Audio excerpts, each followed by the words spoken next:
would like to introduce our first presenter. His name is Chitta Ranjan. He has a PhD in statistics from H. Milton Stewart School of Industrial and Systems Engineering at Georgia Tech. Chitta earned his undergraduate degree in industrial engineering at IIT Kharagpur, India. He is currently the Director of Data Science at ProcessMiner, an AI company for manufacturing in Atlanta.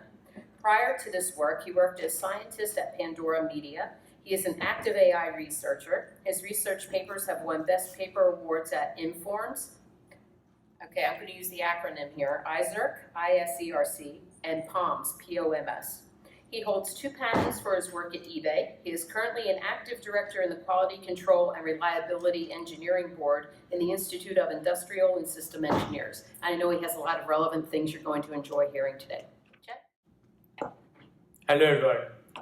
Thank you, Cindy and Shannon and the team for holding this very interesting session on how AI is impacting the manufacturing industry.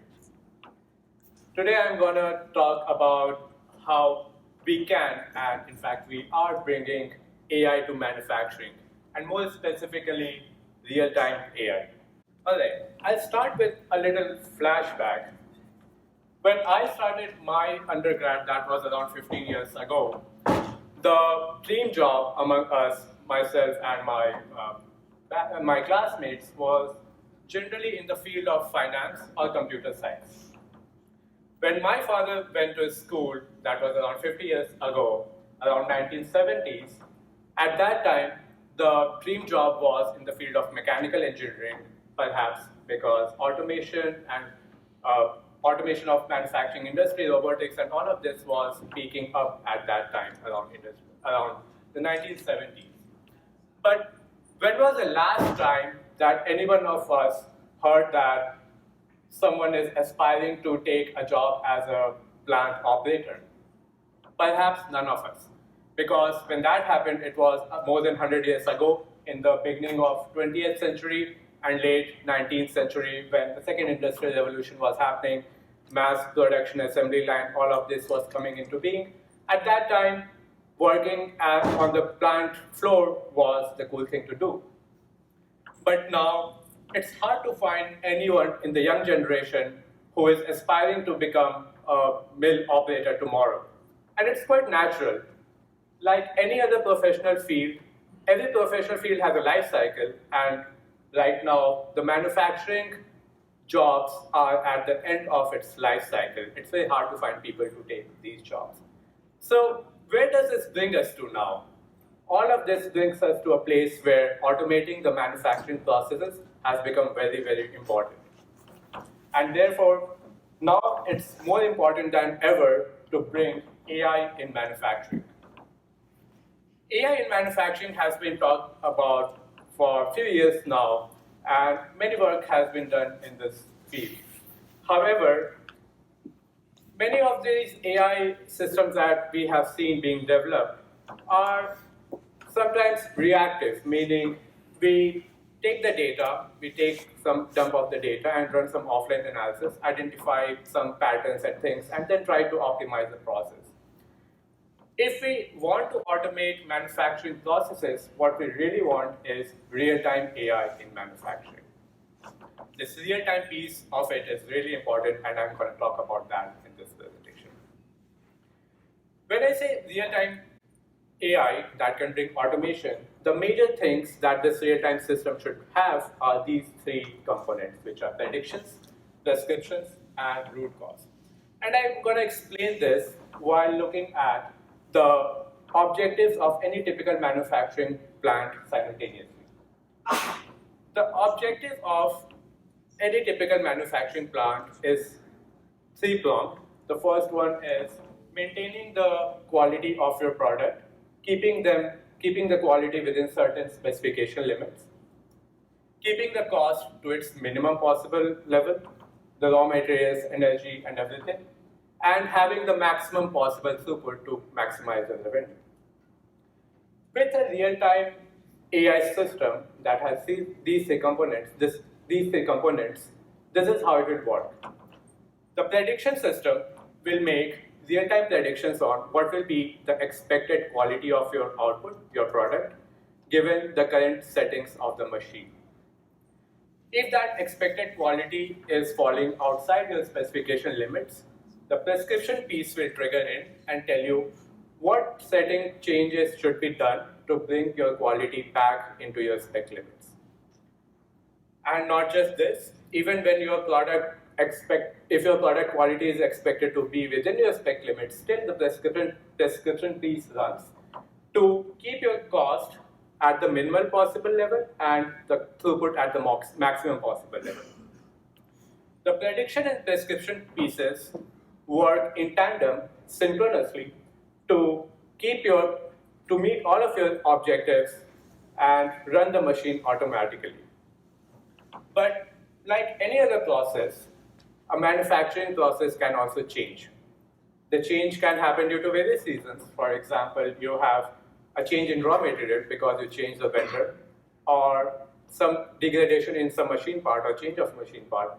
Whenever such a change happens, the prediction system may not work for a short while because it has to adapt with the new changes. And therefore, we need a root cause system. And when I say root cause system, it has two parts inside it. One is the change point detection and the root cause part. This triggers in, and the change point detection quickly tells you that a change has happened. These are the possible places you should look for that change. You can do if any necessary changes are required to bring the process back to normal. And then after some time, the prediction and prescription starts to work again. These three systems will work very much in sync to keep your whole process running automatically with some assistance from the operators.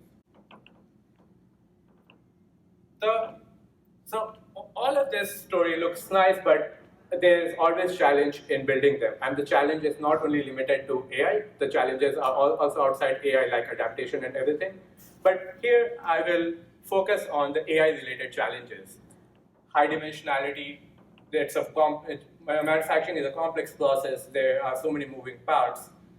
Therefore, the process is always going to be very high dimensional. Also, we see nonlinear relationships more often than linear relationships. Dynamicness, meaning the process changes over time. Also, noisy data. The data has measurement errors due to various reasons. We have developed a system to deal with these challenges. I apologize for using some technical jargon here. I'm sorry, I'm a data scientist, I cannot resist doing that. But I will try to keep it at a very high level. What we have done is, we have developed different modules that can deal with these challenges. For example, we have developed what we call as spatiotemporal dimension reduction. What it basically does is it can estimate the relationships in a spatially and temporally. By temporally, I mean things that changes over time system. We also developed a nonlinear correlation estimator. We also made our system such that it evolves and adapts over time. This means with the changing process, it will morph itself and still be predictive and will get better over time, the evolving part of it. And the noise cancellation, what we call as noise cancellation, is basically dealing with the measurement errors in the data. We have also open sourced some of these new algorithms because most of them did not exist off the shelf. We have developed them in-house. With solving all of these challenges, we have been able to build an AI solution that looks something like this. All of that converges into a simple-to-use interface which tells you the real-time predictions, the prescriptions, and the root cause part. A lot of AI goes behind this, but the front end is kept very simple so that it's very easy to use.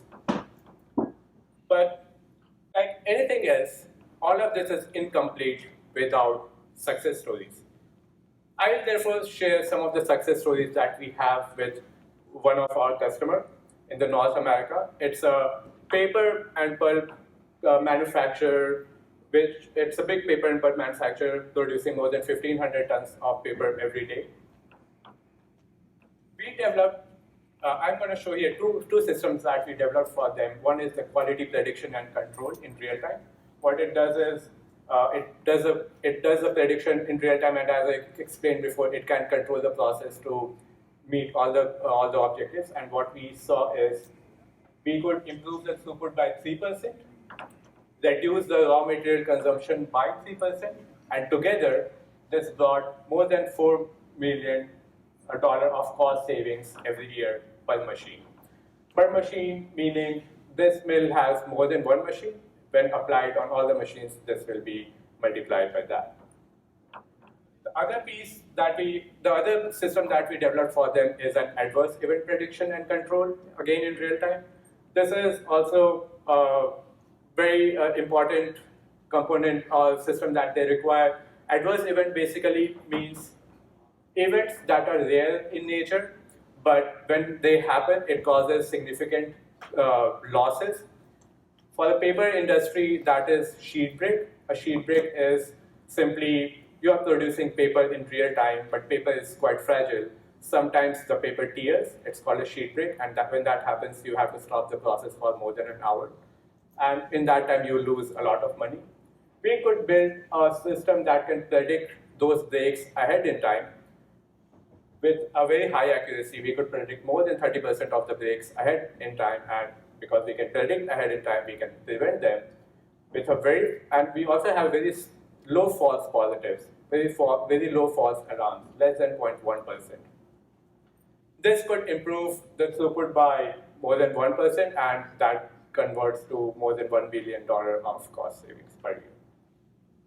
So in summary, we have developed a real-time AI system that can enable these manufacturing plants to be driven by itself to meet all of their objectives, which is keeping the quality of their product within spec limits, increasing their throughput, as well as reducing their production cost.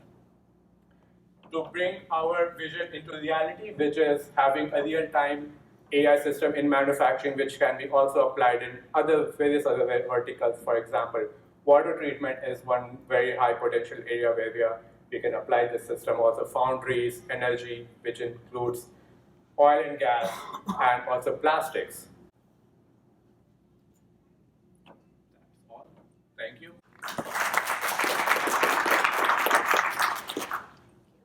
Thank you so much for your presentation. I was particularly interested in how your case study correlated to quality control. That is such a hard position for manufacturers to staff, so any type of AI that can assist in that is greatly appreciated, because I have found that so many of our companies that we deal with on a day-in, day-out basis are looking at AI not only for the overall cost savings in just normal production, but also there's such a critical skills shortage that this is a great partner to that. So that was really relevant, so thank you.